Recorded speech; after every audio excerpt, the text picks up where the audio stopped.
some of the key points, and I'll try not to go through too many of them in detail, but I'll try to, in fact, try and step back and talk about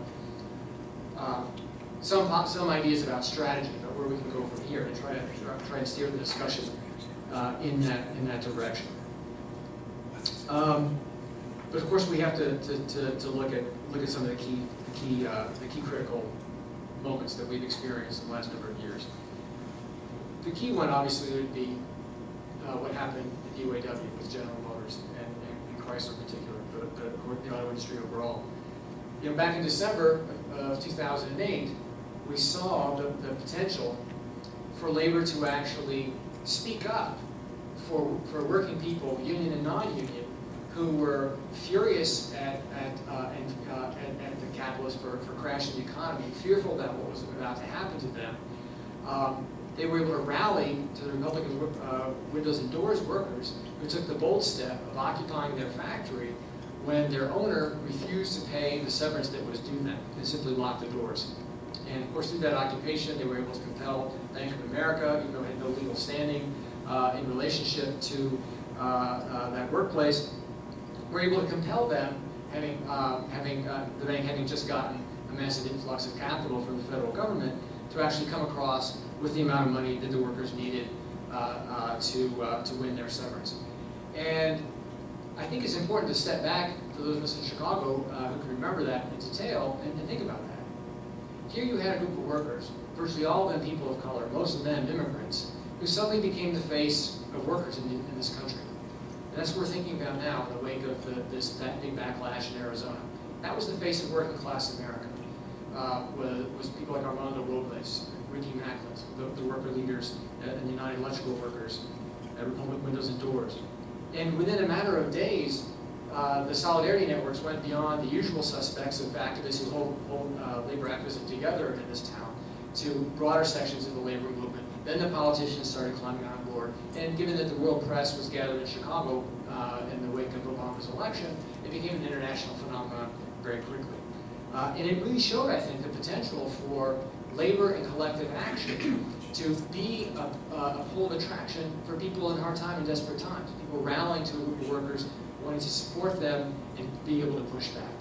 And that's something I think that we have to remember, that potential, and try and build on that.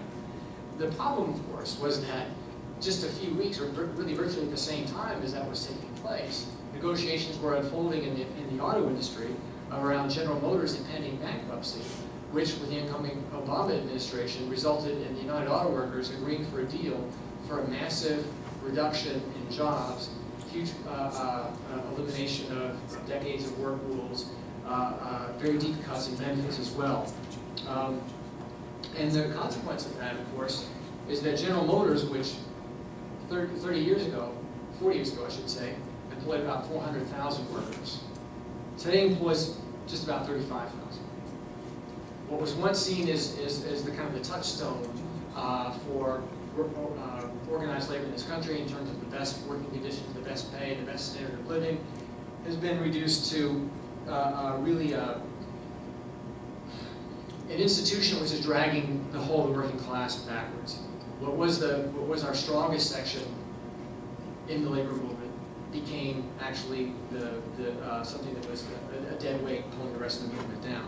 So however dramatic and important the Republic Windows and Doors occupation was, a struggle of a couple hundred workers occupying a factory could be a great spark, could be a great rallying point, but of course cannot counter the kind of weight that the defeat we saw General Motors has had. And while we haven't had as huge of a debacle as that in other sections of organized labor, we've had many versions of that playing out right across the country in the public sector.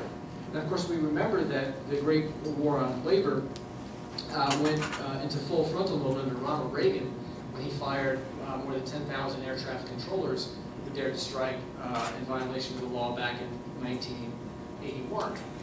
And when labor failed to rally to their support, and Reagan was able to get away with that kind of union busting, the private sector, the anti-union offensive, has kicked in ever since. Well, the bulk of the public sector, while it's been ground down over time through outsourcing, subcontracting, privatization, and so on, the real breakthrough attack on the public sector unions has been kind of last on the to-do list for the corporate union busters. Well, now it's here. We're back, we're back to PACCOs. We're seeing mini PACCOs falling out, rolling out in cities and towns and states across the U.S. California, that's the best known example because the crisis is so deep there. The furloughs that have taken place amount to about a wage cut of something like 14%. That's something like what the Greek public sector workers have had to take, for example. Furloughs, unpaid days, changes in work rules, all those sorts of things have become standard fare across the public sector. Of course, the biggest target right now is teachers, because together the two teachers' unions represent more than 4 million workers, most of those teachers, but not all teachers. And the Obama administration's Race to the Top program, which was a pot of more than $4 billion of federal money for states and school districts that would implement certain reforms, is actually a tool in this attack on teachers. How so? The money requires that states and local school districts impose merit pay on teachers, make it easier to create non-union charter schools. And of course, $4 billion may sound like a lot of money, but once that's spread across the entire United States, it's nothing. It's basically a carrot, so that a lot of sticks come out and attack a lot of different teachers. And one statistic I saw recently, I haven't had a chance to run down whether it's accurate or not, but predicts something like 300,000 school teachers could lose their jobs over the next year based on the budget cuts. The stimulus package of 2009 did have some money in it that prevented far worse teacher layoffs from taking place. Even then, tens of thousands were lost. Those cuts are in the offing if nothing is going to be done about that. And the attacks on the teachers' unions are the most egregious, but you can actually look at any different state, any different locality in the country and see these kinds of cuts. And the reason, of course, workers took public sector jobs wasn't to get rich. I mean, these are jobs that are modestly paid, maybe with loans in there where you can make a decent amount of a decent living depending on your work. But people basically went into those jobs because there was an element of job security, an element of retirement security. And those, of course, are the things that are under the axe. Investors Business Daily ran an article about how public sector unions' pensions have to be attacked. It's become standard fare in the business press. They're going all out. So that's the scale of the attack on labor. What's the response of the union leadership, and what's the potential beyond that in the rank and file? Well, the best you could say about the union leadership is that their aim is to win by avoiding losing. And what that means is to try and find a way to maintain some relationship of partnership with capital, a relationship that emerged in the post-war boom, in which employers were basically given a free hand on the shop floor to squeeze as much productivity out of workers as they could in exchange for an institutional arrangement, which used to be called back, I'm old enough to remember it, big government, big labor, and big business, and with government being a so-called mediator between the three. Now that was never really an equal partnership insofar as it existed, but there was a certain reality into it in the sense that heavy industry being central to the U.S. economy, having nearly 1 million steelworkers, for example, gave the United Steelworkers of America certain institutional political clout within the Democratic Party.